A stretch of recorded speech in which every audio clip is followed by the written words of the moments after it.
بسم الله الرحمن الرحيم الحمد لله رب العالمين والصلاة والسلام على سيدنا محمد وعلى آله وصحبه أجمعين. Assalamu alaikum wa rahmatullahi ta'ala wa barakatuh. Le mois de Ramadan est le mois de l'invocation.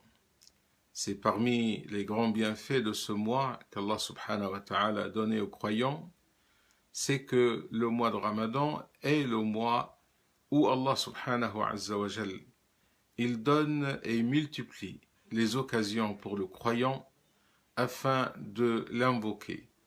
Et toutes les portes de la miséricorde d'Allah subhanahu wa jal sont de grandes ouvertes, de jour comme de nuit, pour répondre à l'appel du croyant.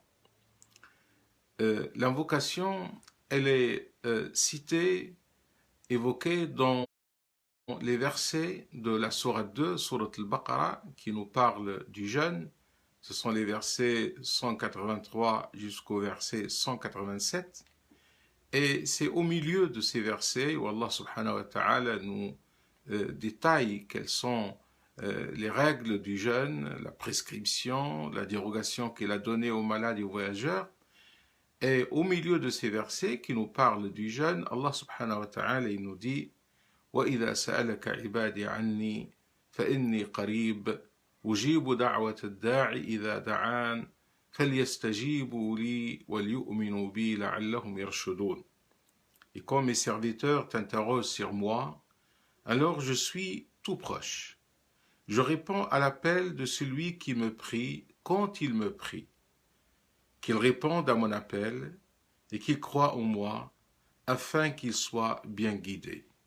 Alors Allah subhanahu wa jal, il parle à son prophète en lui disant: si mes serviteurs te demandent par rapport à Allah subhanahu wa ta'ala comment ils peuvent être proches d'Allah subhanahu wa jal, comment ils peuvent formuler leurs invocations, leurs demandes auprès de leur Seigneur, dis-leur, et même la formule du verset, parce que le Coran, lorsqu'il utilise cette formule, وَإِذَا سَأَلَكَ يَسْأَلُونَكَ عَنِ الرُّوحِ, il te demande par rapport à l'âme, قُلِ الرُّوحُ مِنْ أَمْرِ رَبِّي, dis-leur que l'âme, c'est quelque chose qui revient à Allah subhanahu wa jal.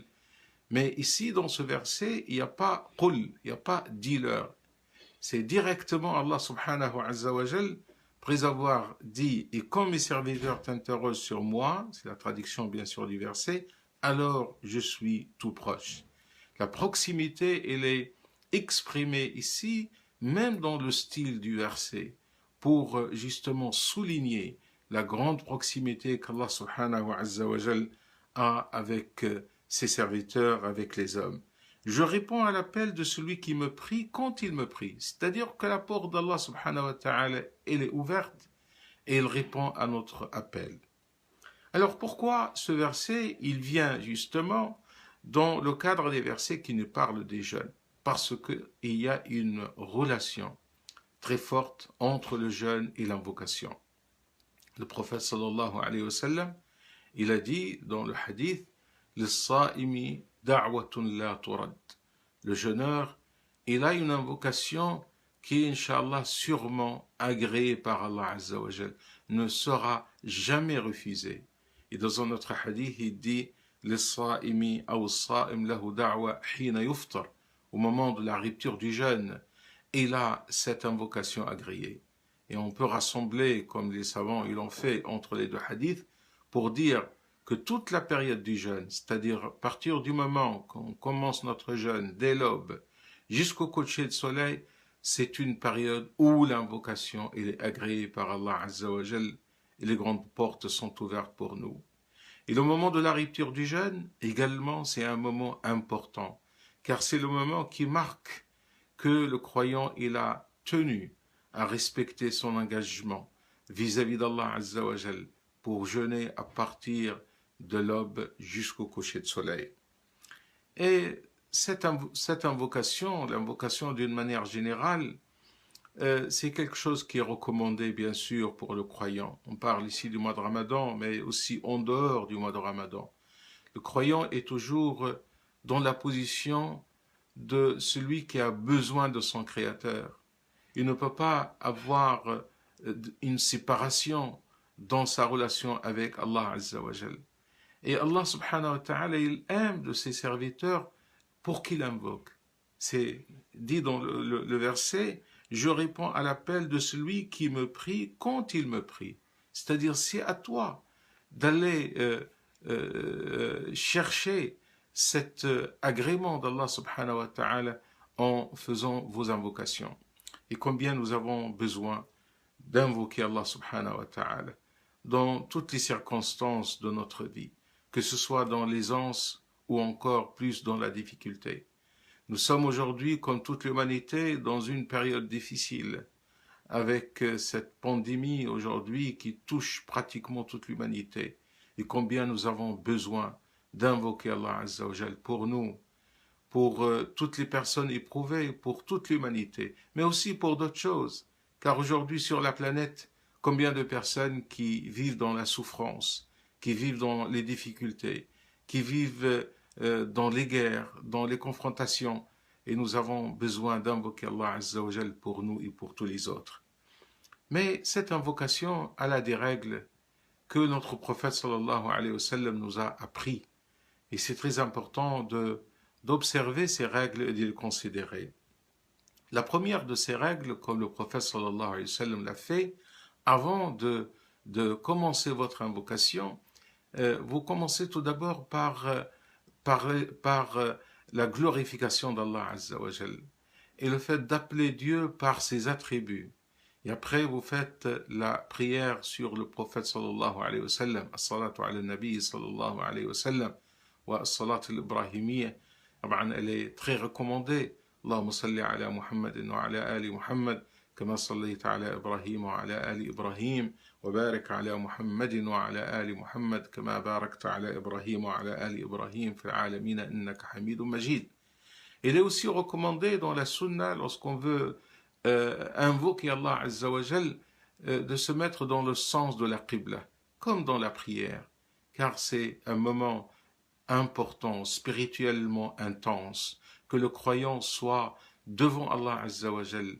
Il va exprimer ce qu'il a dans son cœur et demander à Allah subhanahu wa ta'ala. Raf' al-yadayn, le fait de lever également les mains dans le dua, c'est une sunna du prophète sallallahu alayhi wa sallam.